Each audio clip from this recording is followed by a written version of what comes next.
we've been talking about circular motion, uniform circular motion. We talked about unbanked curve. What holds you in an unbanked curve? Friction. What holds you in the banked curve?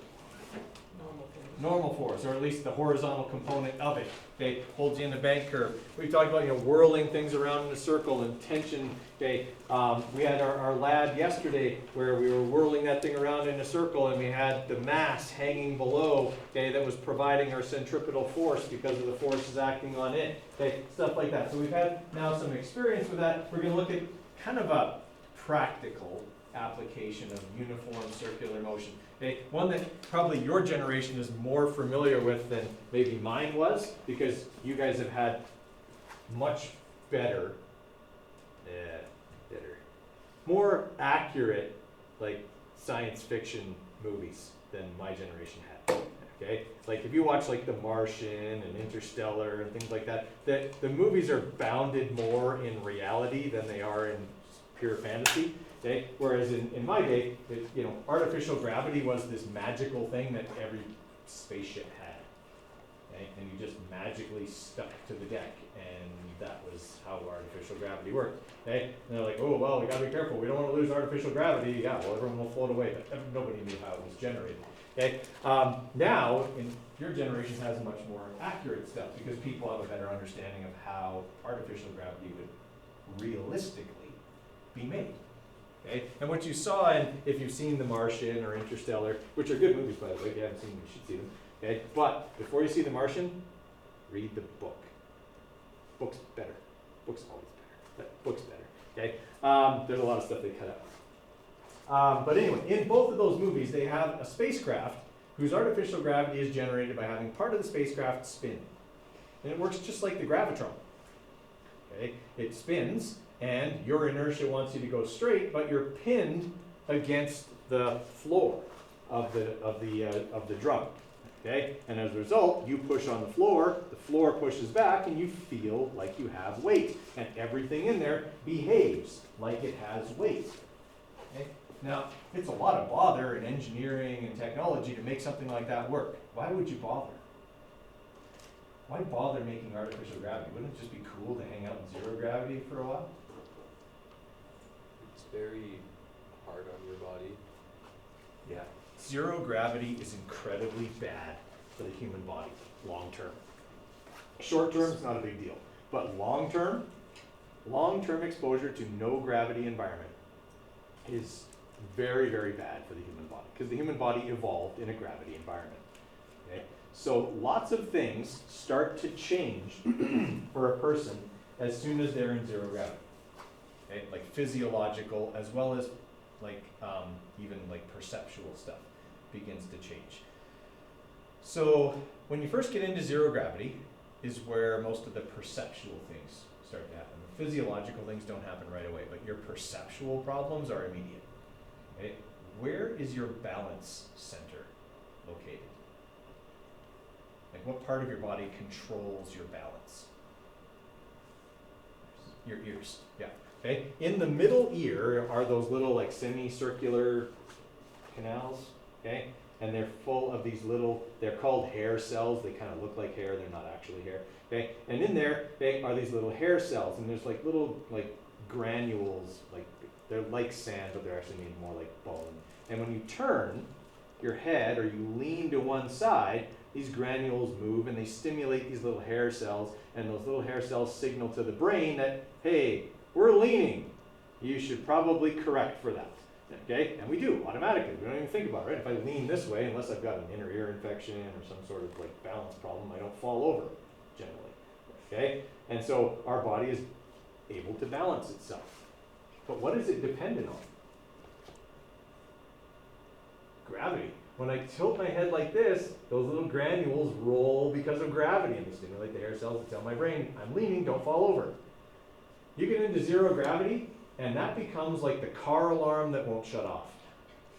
Okay? And what do you eventually do with a car alarm or a sound that just won't stop? Well, destroyed, okay. But eventually you kind of like tune it out, right? You just kind of get, your brain just kind of done with that. Okay? Well, your brain does that to the middle ear. Okay? Because when you first get into zero gravity, the middle ear is literally screaming at the brain non-stop. We're falling, we're falling, we're leaning, no, we're good, no, we're falling, we're upside down. Oh my God, what are we doing? And it's just back and forth, and it's not stopping. Eventually the brain's like, I am so done with you. Okay? I cannot listen to your belly aching anymore. Done. And it just cuts it off. Okay? And instead of using the middle ear for balance, it switches to your eyes. Okay? It uses the eyes to tell it which way is up and down because the ears are no good anymore. The ears think you're all over the place. And they're kind of right. Because in space, there really isn't an up and down. The International Space Station isn't designed with a floor and a ceiling.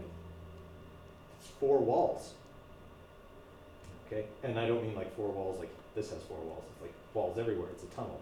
Okay? And so it's more circular, and so it's not really 4 walls. But it's every piece of wall is got a function, and there really isn't an up or a down because you can't fall on the International Space Station. Okay? They actually sleep in little cavities under the floor. Floor. We'll use that term loosely. Okay? So there's all these like perceptual things that go on. So you start relying on your eyes for balance, which works fine in zero gravity. The problem is when astronauts return to Earth. Their brain has gotten used to relying on the eyes for balance. And when they get down to Earth and suddenly gravity returns, they are all kinds of clumsy because they're relying on their eyes. And so they actually have to be very careful with them when they first bring them back. Okay? If you've ever seen when they take somebody out of like the Soyuz capsule or when they take them out of, like when they used to use the space shuttle, they would escort them down the stairs and like through the hallway. They link arms and they got one person on each arm walking them around. Because what they found was when people would talk to them, you naturally turn to talk to somebody and they'd be walking along, and if I turn and talk to you, I still walk forwards, right? Like I can do that because, well, I haven't been in zero gravity. Okay? But for an astronaut, what they would do is, hey, oh, what? Boom, and over they go. Because as soon as they turn and look that way, their brain says, oh, we're upside down. Okay? Because it's relying on the eyes. The eyes turn, and because their head tilted, and they've been relying on the eyes to tell them which way is up and down, suddenly the brain's like, that's down, oh, that's bad, and they fall. Okay? And they get hurt. So it takes them a little while for the brain to go, oh man, we can't rely on the eyes anymore. The eyes are lying all the time. And so we'll go back to the ears. Maybe the ears are good now, and they are. Okay, and so they'll eventually acclimatize to listening back to the main balance center of the body. Okay, so it's comical when they come back to Earth. But if this was like a mission to Mars, and you're in zero gravity for 8 to 12 months, and then you get to Mars and you get the honor of being like the Neil Armstrong of Mars, you're going to be the first person to set foot on there, and you've got this great planned speech and everything. You're at the top of the ladder, okay? And you turn and you look down and you put the first faceplate print on the surface of Mars, because when you look down, your brain goes, that's up, woo, boom, down you go, okay? And you would fall, and you could get hurt really badly, break your faceplate and explosive decompression and die. So it's a big problem. Okay? Perception, the perceptual problems are a really big deal. Okay? Some of the physiological problems have to do with atrophy.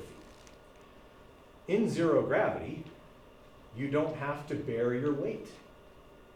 Okay? So immediately, your muscles don't have to work as hard. And so your body, being the ultimate recycler, starts to take them apart. That's what atrophy is. If you don't use it, you lose it. Okay? Since you're not using your muscles nearly as much, you lose muscle mass and strength. Even worse than that, you lose bone mass.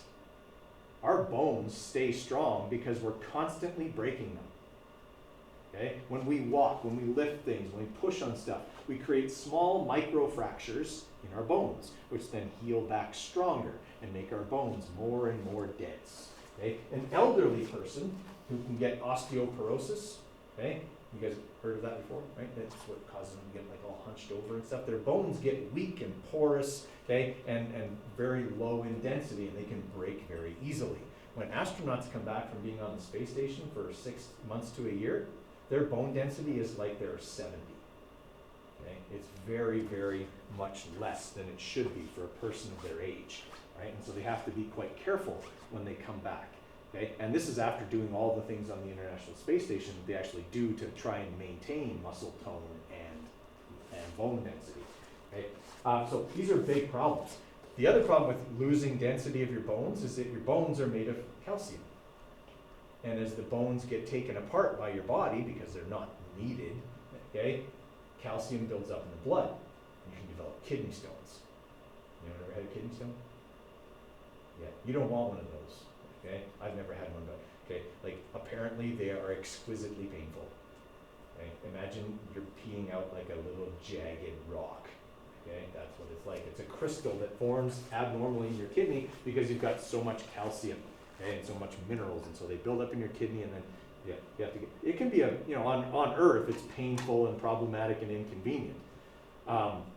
If you're in space and you're hundreds of millions of miles from the nearest hospital and you get an infection because of a kidney stone, it could be deadly. Okay? So these are all big worries for people that are going to be on a long-term space mission. What do we do with these people that could develop these problems? Okay? Fluid redistributes in your body. Okay?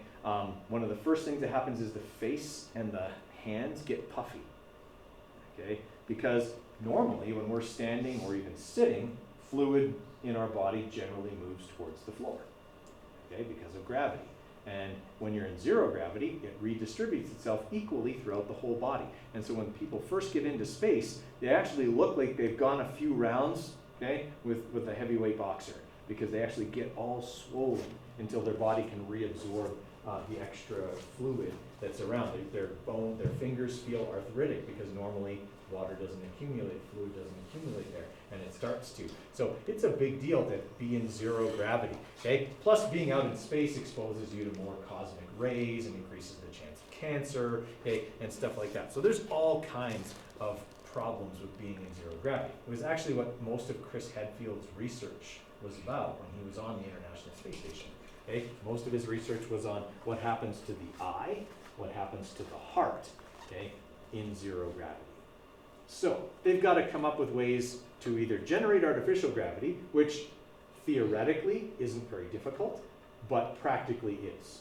Okay? Actually making it work is quite a bit more difficult than the theoretical part of it. All right, so being in zero gravity means you got to do a lot of things very, very differently, because we take gravity for granted. Where does most dirt end up? Yeah, on the floor, right? I'm eating something, there's some crumbs, they fall on the floor, okay? In zero gravity, where do they go? They float around. Do you want to inhale crumbs? No. Inhaling things that are not air are generally bad for your lungs, okay? Here's another one for you. When you go to the bathroom, regardless of whether it's number 1 or number 2, is that really dependent on gravity? Probably never thought of that, but it is really, really dependent on gravity for things to fall away from you. Okay, zero gravity, yeah, the space toilet, it works a lot different. Okay, because you can't just do your business in zero gravity. It will float around, and that's really gross, okay? And it's definitely not something you want to inhale, okay? Or, see floating by in the cabin.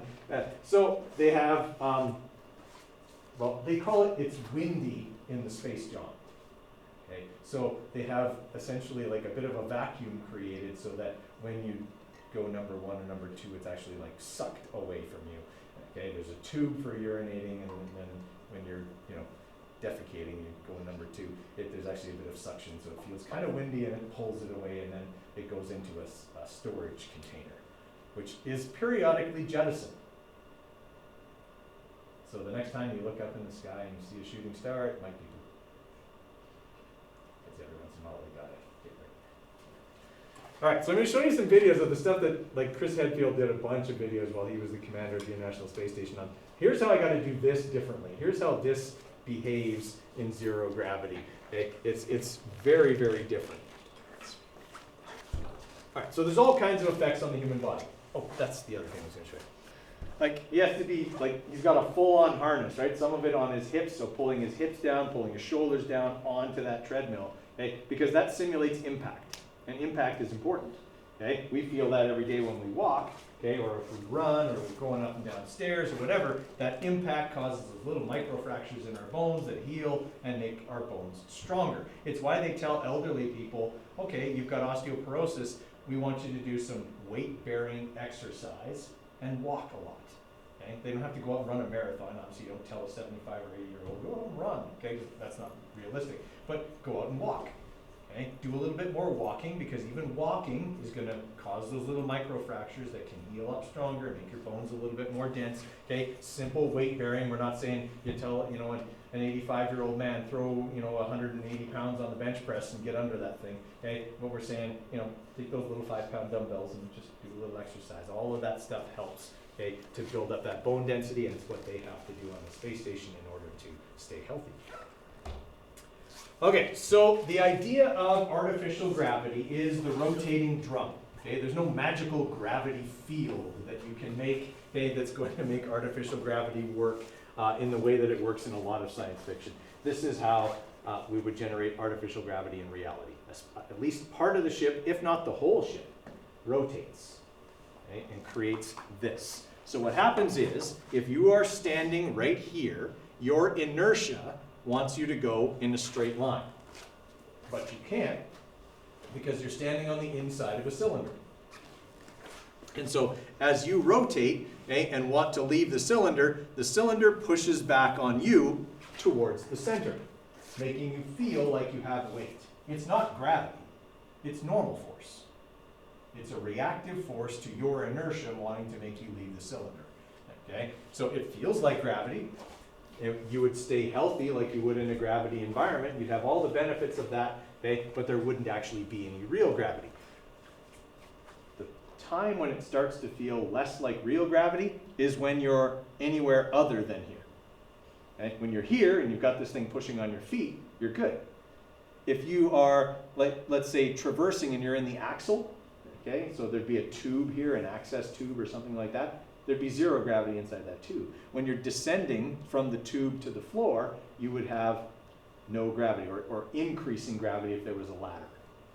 Okay, and as you climbed up a ladder to the center, you'd get lighter and lighter and lighter until you were at the center where the radius would be zero, and then you'd have no gravity again. Really, all we're doing is saying this: we want the centripetal force to be provided by normal force. And we want that normal force to feel like gravity. And we want it to feel like gravity. It's not actually gravity, but we want it to feel like gravity, which basically means this: mv squared over r equals m times g. Right? And from there, we can calculate several things. Maybe we know how big the cylinder is going to be, so we know the radius. Right? We would say, all right, we got to calculate how fast it needs to spin so that we're not flattening people or making it too light. Okay? If you spin it too fast, you'll just liquefy people. Okay? You don't want that. Okay? Whereas if you spin it too slow, they'll be too light. So if you were on a mission to Mars, you would probably have it spinning less than you would to simulate Earth gravity, so that it starts to simulate Martian gravity. Okay? And you get used to what it's going to be like when you get to Mars. On the way home, you probably want to look good when you get home, so you crank it up to about 1.5 G so you can get jacked before you get home, because everything would be 1.5 times heavier, okay? But you'd be working out literally all the time, right? The big problem they have is not so much the skeletal muscles atrophying, it's the cardiovascular and the like intercostal muscles, the diaphragm, all the things that have to do with circulation and breathing. When those are not pumping weighted blood or breathing and having to ventilate, and because when you breathe, you lift up your lungs, right? The top part of your collarbone, everything here, your lungs expand. It's muscles that do that. Well, when your rib cage, collarbone, and all of that are suddenly weightless, those muscles don't have to work very hard and they atrophy. Okay? And so it can be a problem for astronauts who haven't done very much, like the early astronauts, like the early Russian astronauts on Mir. Okay, they had their own little space station called Mir. When the Soviet Union crumbled, some of the astronauts were stuck there, and of course, the Americans right away were like, hey, we'll go up and get them. We're going to take a look at all your stuff, but we'll go up and get them. And the Soviets are like, hell no, you're not going there. That's our place. You can't go there. And so all they were allowed to do was send supply missions. They were just allowed to send like material to them. These guys were stuck up there for over a year. When they came back, one of them had to be intubated. He had gotten so weak he couldn't breathe on his own. Okay, it atrophied that far. So obviously that's not a situation we would want. Okay, we would want people to stay healthy when they return. Okay, but it's not like a scientifically or mathematically difficult thing to calculate. All right, so I'm going to show you what back even before I was born, what they thought this would look like. How many people have read the book or seen the movie 2001: A Space Odyssey? Okay, it's a very old movie. Like I said, it's older than me, quite a bit actually older than me. But it's based on the book by Arthur C. Clarke, who actually worked for NASA for quite a while. And this is what we think things are going to be like in 2001, as seen from like 1969 or 70. Okay, somewhere in there, right? But all of the stuff in it is quite physically accurate. It was actually a very groundbreaking, if not very strange movie. Okay? Strange because it was directed by Stanley Kubrick, who is notorious for making very strange movies. It's almost 3 hours long, and there's less than 17 minutes of dialogue. Oh yeah, there's like a lot of like air circulating and breathing, and yeah, it's weird. But this part's relevant at least. Okay, so that's kind of what we just talked about. You make this rotating drum, okay, or if you had a real spacecraft, it would obviously have to rotate to create the artificial gravity. Okay, so let's try and figure this one out. At what speed must the surface of the station, if its radius is 1,700 meters, move so that this astronaut here feels a push on their feet that equal their Earth weight? Okay, so we said that in order to generate artificial gravity, we need a centripetal force. That centripetal force is going to create a normal force, a reactive force to your inertia wanting to leave the circle. Okay, we want that normal force to feel like you're at home. So we want it to feel like gravity. Okay, so we know what R is. We know what G is because we want it to feel like Earth. So we've got mv squared over R equals m times G. Okay? And so we want to calculate how fast does this space station that has a radius of 1,700 meters, okay, so it's really big, okay, how fast does it have to spin? So if I'm manipulating for V, obviously the m's will cancel. I'll multiply both sides by R, and then square root. You would be surprised how many times different questions will end up with this result. V equals the square root of GER. Okay, like it happens really, really often. Okay, so when we plug in our numbers here, V will equal the square root of 9.81 times 1,700. Okay, I think it comes out to 130 ish, 129. Okay, 129. 129 meters per second. Okay, so is it spinning pretty fast? Yes, that's why they didn't want to dock the spacecraft with the outside of the ring.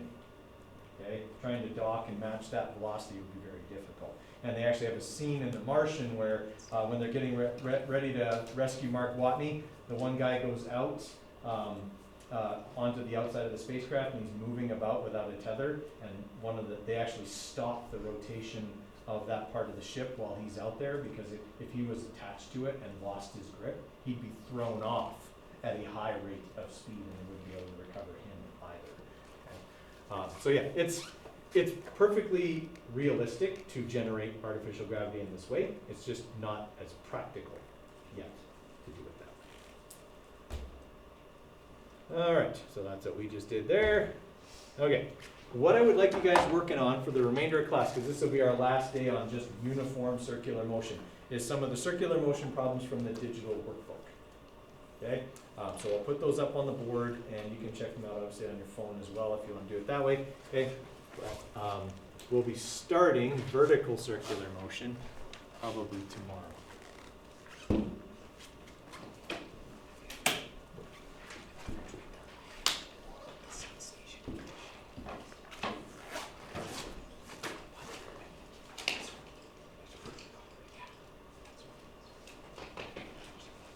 Okay, so right here on page 2 is where the centripetal force problems start. Okay, they're mostly, either a uniform circle or they're a banked curve or an unbanked curve, all the stuff we've been talking about. Okay, just to get you some experience with solving problems like that. If any of those give us trouble, we'll go through them together.